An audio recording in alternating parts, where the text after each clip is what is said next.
The modern commercial or office building consists of many sophisticated systems. These systems include foundation and support structures, electrical and lighting, and plumbing and fixtures. Another major part of any building that is often taken for granted by its inhabitants is the HVAC system. HVAC stands for heating, ventilation, and air conditioning. In this unit, we will identify the purpose and goals of the HVAC system, describe basic HVAC parts, and describe how these parts work together. Air quality is an essential consideration in maintaining the productivity, comfort, and health of the occupants and should not be trivialized. If air quality and temperature are not maintained, occupant comfort in the workplace can suffer, directly affecting productivity and morale. The goals of an HVAC system. When examining the design of an HVAC system, we must remember the various roles that the HVAC system plays. We all know that when we're cold, we turn the thermostat up for more heat, and when we're hot, we turn the thermostat down. So the HVAC system keeps us comfortable by adjusting the room's temperature. But equally important, the HVAC system must keep occupants comfortable by supplying fresh air to a room. If we introduce a significant proportion of fresh exterior air and alleviate carbon dioxide buildup, occupants experience better health and performance gains. Studies have shown a direct link between CO2 levels and short-term sick leave in office workforces. However, our concerns regarding the HVAC system and occupant health do not end here. In heavily air-conditioned, energy-efficient environments, recirculated conditioned air can carry contaminants which contribute to respiratory illness. It is the HVAC system's job to remove contaminants and dust from the air using filters at various stages. As important as this consideration is in an average office or commercial building, this feature is critical in facilities that contain clean rooms, medical facilities, or hazardous materials. Finally, with the spiraling cost of fuel, HVAC systems must also be efficient and economical. Energy-efficient HVAC systems might incorporate variable air volume designs, components designed for operation at low pressures, digital control systems, mechanisms for reclaiming heating or cooling benefits from recirculated air, and high-efficiency ECM fan motors. Many price products are designed specifically with energy efficiency in mind. By understanding the importance of occupant comfort, we realize the significance of the HVAC system in a building design. It's responsible for controlling the temperature in the environment, providing fresh air to the occupants, filtering out dust and contaminants, while operating in an energy-efficient and unobtrusive manner. The following section covers the different parts that make up a basic HVAC system. Once we understand the range of components involved, we can better understand the reasons for choosing system components from Price's extensive product line. The parts of an HVAC system. The HVAC system installed in a commercial or office space differs greatly from the heating and cooling system that you might be familiar with in your house. In your home, your heating system is set up to deliver warm air during the winter and cool air in the summer. It does this using a furnace or an air conditioner and a common set of ductwork. When your thermostat detects that your home is too cold, it sends signals to the furnace, which then delivers warm air simultaneously to all parts of your house. Note that it is typical to have only one thermostat, and it does not account for temperature variation in any other rooms. Likewise, in the summer, your thermostat will detect when your home has become uncomfortably warm, and it will signal your central air conditioning system to deliver cool air simultaneously to all parts of your house. Again, note that your thermostat is measuring the temperature in only one room. The conditions in an office or commercial space are quite different. Higher concentrations of people and equipment will generate more heat, making air conditioning or recirculation of air more important than providing heat. Although the air handling equipment is centralized, different rooms and regions in the building will have different needs for heating and cooling. These needs are called loads because they place a load or demand on the HVAC system. These loads can come from equipment, people, weather, and many other factors. In the simplest case, we address this by providing a constant supply of cool air, which is then managed by the HVAC distribution system.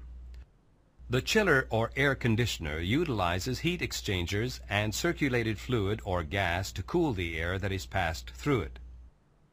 The air handler is a fan or a blower that moves air throughout the building's ductwork. Axial or centrifugal fan types may be found in the air handler. Air filters. Depending on the requirements of the occupants and the activities in the building, various grades of air filters are used in the system.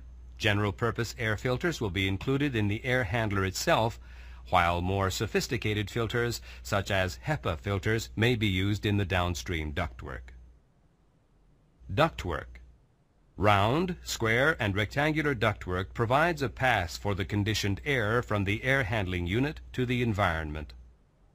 A damper consists of one or more blades which can be used to control the amount of airflow through a duct.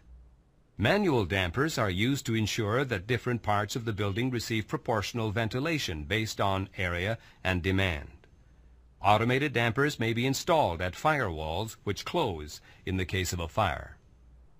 A terminal unit is a device that uses an automated damper to control the amount of air which is delivered to a room or region. The damper is typically controlled by an electric, pneumatic, or digital actuator, which in turn is regulated by a thermostat. A set of adjacent rooms or regions in a building which have identical heating and air conditioning needs are called a zone. It is typical to assign at least one terminal unit and corresponding thermostat to each zone. Price manufactures many different varieties of terminal units to suit all types of building needs. We discuss terminal units in greater detail in the forthcoming terminal units section. Heating coils may be installed after a terminal unit to provide heat on a zone-by-zone basis. As mentioned previously, buildings with a high number of occupants may not require extensive heating even during the coldest months of the year. Heating coils offer an efficient way of providing heat for those few areas that require it and are controlled by the same thermostat system as the terminal unit. Various types of linings are available to dampen noise within a duct. A short length of line ductwork, called an attenuator, is often installed following the terminal unit to dampen discharge noise. Ultimately, the test of an HVAC system lies in its ability to deliver conditioned air to the occupant. Air from the ductwork enters the occupied space through grills, registers, or diffusers, often called GRDs. The term grill is commonly applied to any air outlet or intake that consists of a square or rectangular face and neck and whose facial appearance is made up of louvers which may be used to deflect the air.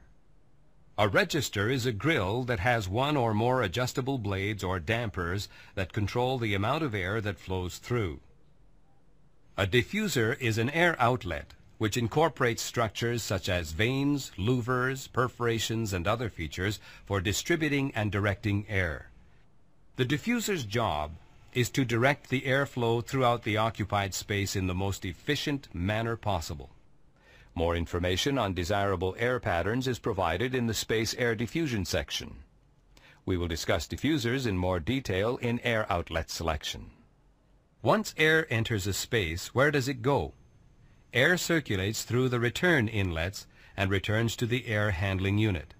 Unlike an air outlet, a return requires no sophisticated vanes. However, the relative location of the air inlets and outlets can be critical to the efficiency of the system.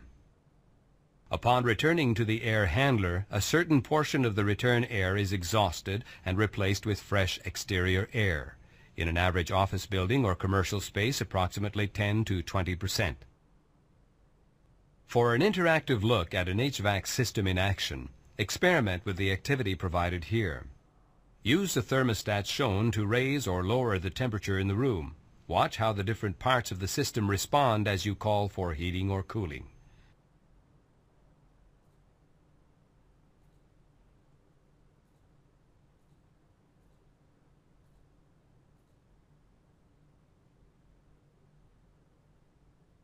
It's hot enough to cook an egg on my desktop.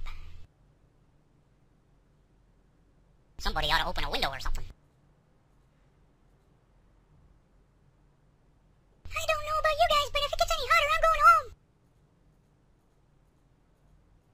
a break. We're roasting in here. Is it just me, or is it hot in here?